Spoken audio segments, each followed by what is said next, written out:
आज आम सुजी रे गोटे जलखिया तैयारी करवा।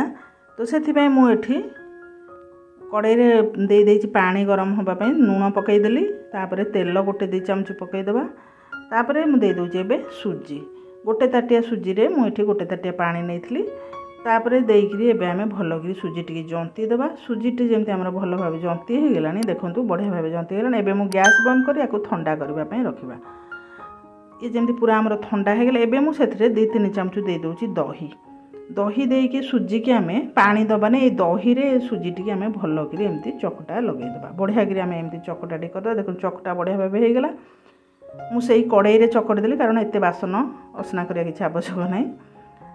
तापर एबे आम जलखियाटी तैयारी करबा। देखो ये मुआर डिजाइन दूची जलखियाटी एपट सेपट एमती आम करदे। ये बढ़िया बढ़िया सुंदर देखा जलखियाटी यही करी आम सबुतक जलखिया प्लेट रे रखीदेवा।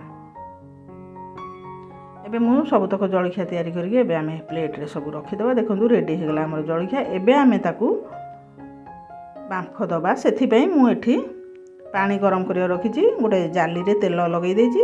एबे मु ताकू सब जा जलखिया देदेली 10 मिनिट आकु एबे बांफ दबा। देखो जलखियाटी आमर भल भाव हो गलानी।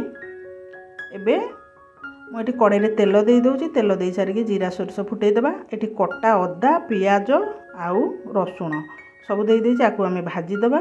भृषंग पत्र देदेवा। ये सब को भल भाजिकी जमी भाजीगला। एबे मु गोटे टमाटर काटिकी रखी ताकू दे दूची।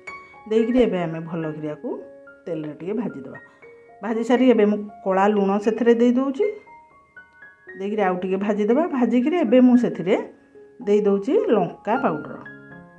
लंका पाउडर दे सारिकी टमाटर केचप मु दूची। तापर भजा जीरा गुंड देदेवा। देकरी आकु टिके आम भल भाजीदेवा।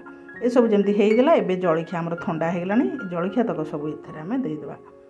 देकरी आकु एमती आम भलक आसांगे मिसईदेवा। देखो जलखियाटी आमर केते सुंदर होइछि। तो बंधुगण आपण आकु घरे निश्चय थरे तैयारी करंतु। ये बढ़िया लगे खाइबापी पिला मानकु भी ये पसंद आसो।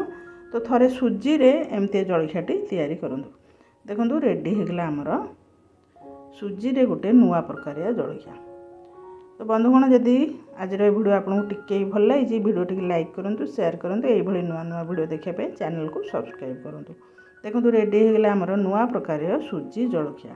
तो आपण मैंने आपको घरे निश्चय थरे तैयारी करूँ। खाइबा को बहुत बढ़िया लगे। तो रोचे बंधुगण धन्यवाद।